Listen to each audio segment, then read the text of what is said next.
Welcome back to the Chelsweets kitchen. Today we're going to be making a really easy Mother's Day cake. And this cake is perfect if you don't want to spend all of Mother's Day in the kitchen, if you have limited tools, or if you're just relatively new to baking. So we're going to be using my favorite vanilla cake base, which I've colored a very light shade of pink. I'll include the tutorial for that above. We're also going to be frosting it with my favorite American buttercream, which is only 5 ingredients, so it's really easy to make. I will include the tutorial for that as well. And once we've stacked all of our cake layers, we're going to apply a really thin layer of frosting to the outside. So I'm going to go ahead and use a bench scraper for that, but if you don't have one, you could always use a knife. It's a really easy look to achieve, and it's going to look great when we top the cake with some fresh flowers. So this is a very minimalist cake, and it's going to be so much fun to make. So let's go ahead and get started stacking our cake layers. So just like always, we're going to start with a little bit of buttercream on our cake base, and this is going to help us secure our first layer to our cake base. I'm going to go ahead and lay down my first cake layer. So I'm going to go ahead and spread a nice even layer of buttercream here. And it's important before you start frosting that your cake layers are fully chilled, because if they're not, your buttercream is going to slide right off. So make sure that you're patient and that your cake layers are nice and cool to the touch. I like to pop mine into the freezer just to really make sure that they're chilled fully. And also when you freeze your cake layers, it makes it a lot easier to frost because it traps in a lot of the crumbs. In addition to the buttercream, I'm going to go ahead and just spin in the center here, and I'm going to add a little bit of fresh strawberry puree. And this is totally an optional step, but I thought it'd be fun and it would really add some great flavor to this cake. So I'm just going to make a little dam out of my frosting using a small offset spatula, and I'm going to go ahead and spoon just a little bit of my puree into that little circle. So we don't need a lot here because it's super flavorful. We're just going to go ahead and spread it a little bit. But this is really going to add a great pop of flavor when you bite into this cake. So we're going to repeat this process with our 3 remaining cake layers.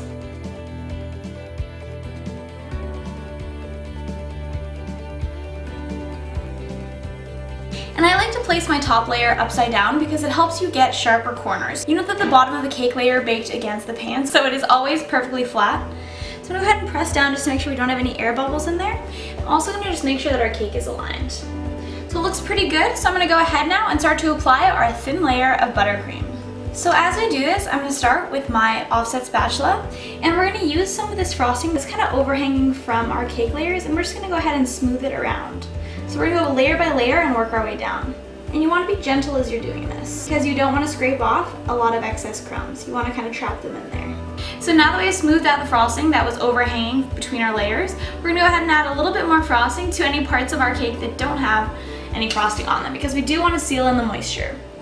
So again, I'm going to go ahead and start at the top, and I'm going to work my way down. So our goal is to thinly cover the entire cake in frosting, but we don't mind if we have a little bit of cake peeking through.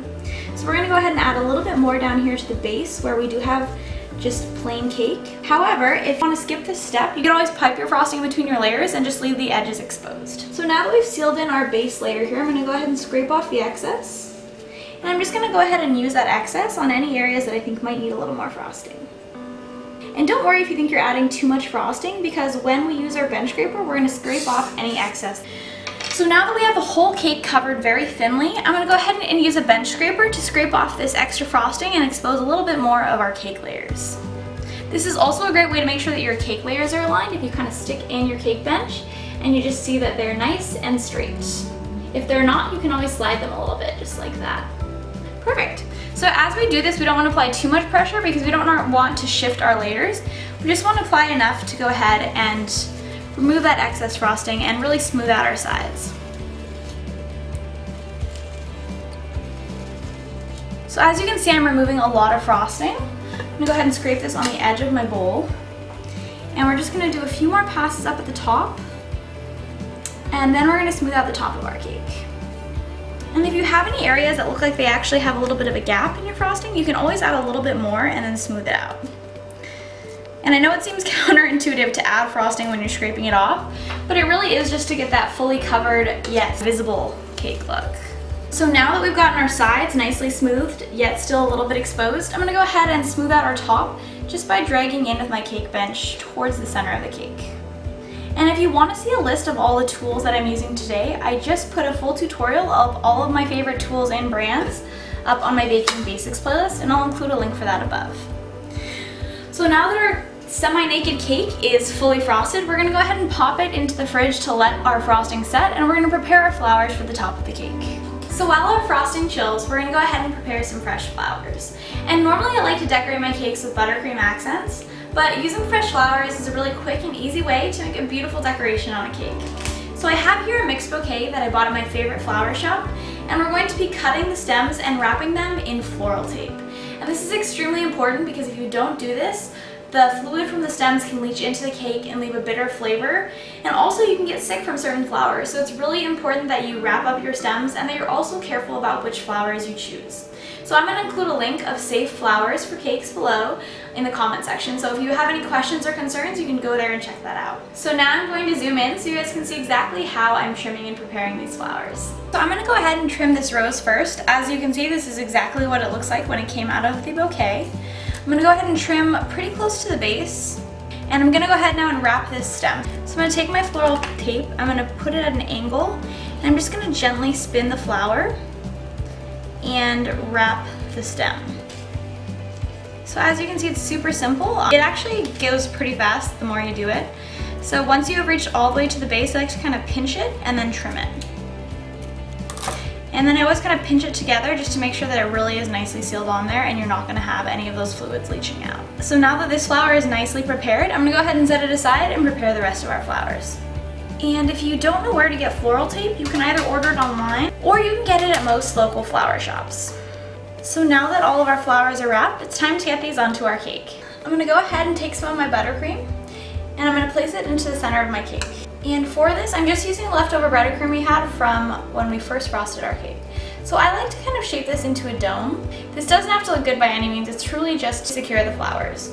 So I always like to start with my largest flowers first and then move on to my smaller flowers, but I don't think there's really a right and wrong way to do this. So I'm going to go ahead and I'm just going to gently press this into that fresh buttercream, and I'm going to push it all the way in. So that way that the edge of the flower is just lined up with the edge of the cake layer. So since I have 3 large roses, I'm going to go ahead and repeat this process, spacing them out evenly around the cake. And again, you can arrange these whatever way you think looks best. It truly is about your preference. And you also can pick whatever color scheme you wanted. I really love this kind of red, pink, and white theme.